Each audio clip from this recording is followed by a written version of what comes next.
Shalom Bapak Ibu Saudara-saudaraku yang dikasihi Yesus Kristus. Selamat bertemu kembali dalam sapaan firman Tuhan buat kita hari ini. Hari-hari yang melelahkan yang sudah kita lalui dari hari-hari kemarin, mungkin Natal, kegiatan Natal atau berbagai macam kegiatan di bulan Desember ini melelahkan kita sehingga fisik kita mungkin boleh lelah.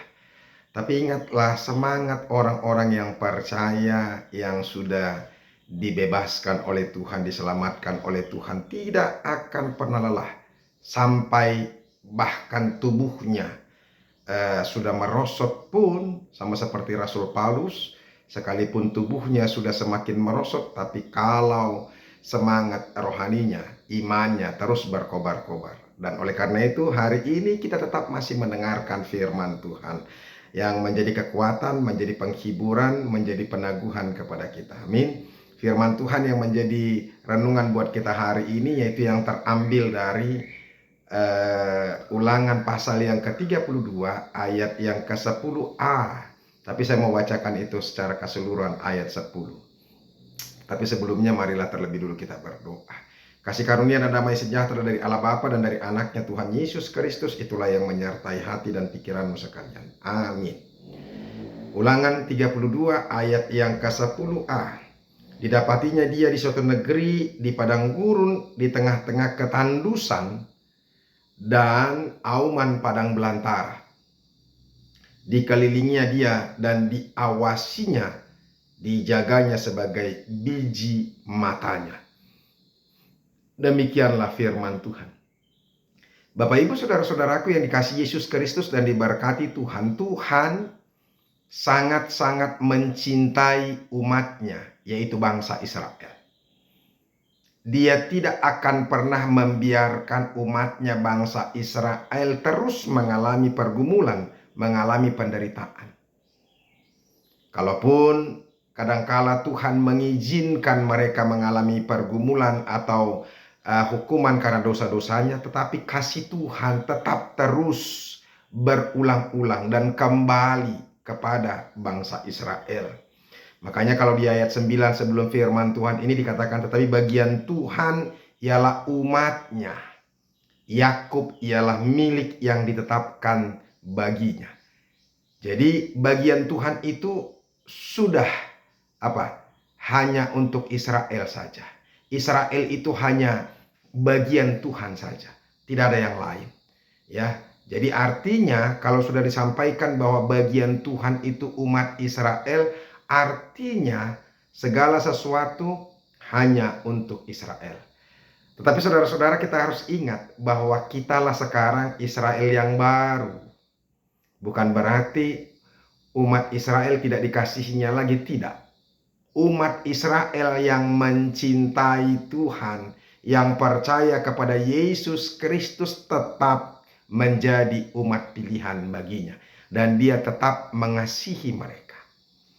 Tetapi ketika orang-orang yang percaya sudah menerima Yesus dan menjadikan Tuhan baginya, maka kita juga menjadi umat Israel yang baru. Artinya kita juga tetap dikasihi Tuhan.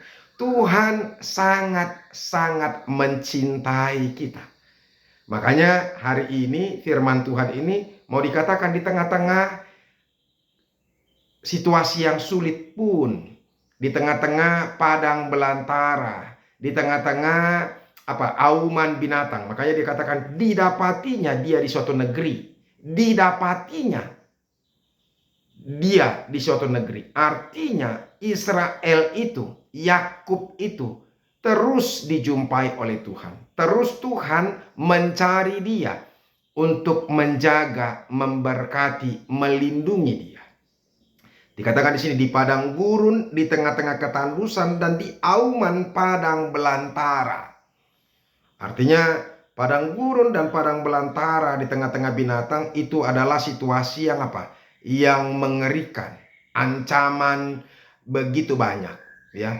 Tapi Tuhan mengasihi dia sehingga dia selalu diselamatkan. Yang lebih hebat saudara-saudara, dikatakan dikelilinginya dia dan diawasinya, dijaga sebagai biji matanya. Umat Israel itu dianggap sebagai biji matanya Tuhan. Mata itu adalah hal yang paling penting juga dalam tubuh. Mata itu rentan dengan banyak hal. Makanya manusia berupaya untuk menjaga matanya supaya jangan terjadi kebutaan atau supaya jangan sampai terganggu. Kalau sampai mata orang terganggu, maka dia tidak akan bisa melihat.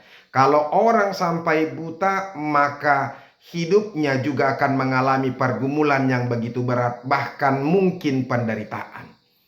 Artinya saudara-saudara, kita itu dianggap biji matanya Tuhan. Sama seperti Tuhan menjaga biji matanya. Demikianlah juga bangsa pilihannya, yaitu bangsa Israel. Dia mengawasinya, mengelilinginya, menjaganya. Sama seperti biji matanya Tuhan. Alangkah luar biasanya kita. Bapak Ibu Saudara-saudara, bersukacitalah sebab kita ini adalah biji matanya Tuhan. Amin. Luar biasa. Makanya berbahagialah kita. Tuhan sungguh-sungguh mengasihi kita. Bahkan yang lebih luar biasa sekali saudara-saudara, jaminan yang Tuhan berikan kepada umat pilihannya termasuk kita orang Kristen. Dia katakan saudara-saudara,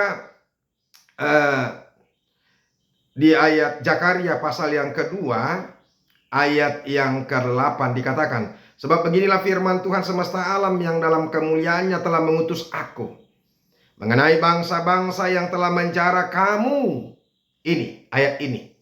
Luar biasa jaminan Tuhan. Bayangkan. Sebab siapa yang menjamah kamu berarti menjamah biji matanya. Luar biasa bukan? Barang siapa menjamah orang yang dia kasihi, maka dia sama saja menjamah biji matanya Tuhan. Itu jaminan yang luar biasa saudara-saudara buat bangsa Israel. Nah, hari ini kita adalah Israel yang baru. Kita adalah orang-orang yang dikasihi Tuhan dan sudah ditebusnya melalui Yesus Kristus. Kita ini adalah biji matanya Tuhan. Artinya saudara-saudara, itu adalah jaminan yang diberikan Tuhan kepada setiap orang yang percaya kepada Yesus. Barang siapa menjamah umat pilihannya, bangsa yang dikasihinya, orang Kristen yang percaya kepadanya, kepada Yesus Kristus, maka sama saja dia apa? Menjamah biji matanya Tuhan. Artinya kalau ada istilah singa, kalau kita mengganggu umat Israel, kita sedang membangunkan singa yang sedang tertidur. Artinya membahayakan bagi orang yang mengganggu singa. Itu artinya. Apalagi Tuhan. Saudara-saudara, tahukah kita? Kain saja yang sudah melakukan dosa, membunuh Habil adiknya, Tuhan tetap menjaga dia. Barang siapa, dia katakan, Tuhan katakan, barang siapa yang menumpahkan darahmu, maka darahnya akan aku tumpahkan. Luar biasa. Itulah jaminan Tuhan kepada apa? Kepada Kain. Jadi makanya dia selalu selamat. Sekalipun dia sudah berdosa. Apalagi umat yang percaya kepada Yesus Kristus, yang mencintai Tuhan, maka kita akan terus dijaganya. Oleh karena itu Bapak Ibu Saudara-saudara, apapun yang sedang terjadi dalam hidupmu, kita tetap dijaga. Jangan ragu, jangan takut, jangan khawatir tentang apapun juga. Kalau kita sungguh-sungguh percaya kepada Yesus Kristus, maka kita akan dijaga sama seperti Dia menjaga biji matanya. Semoga firman Tuhan ini semakin meneguhkan kita. Amin. Terima kasih Tuhan untuk firman-Mu, berkatilah itu. Jadikan kami semakin semangat karena kami ternyata biji mata-Mu. Engkau tidak akan pernah membiarkan orang yang engkau kasihi akan dicelakai oleh orang lain. Dalam nama Yesus Kristus kami berdoa. Amin. Bapak Ibu Saudara-saudara yang sudah dengarkan firman Tuhan, itulah hebatnya jaminan Tuhan. Tetap semangat, tetap kuat, dan teruslah percaya kepada Yesus. Sampai ketemu besok, teruslah mendengarkan firman Tuhan. Salam.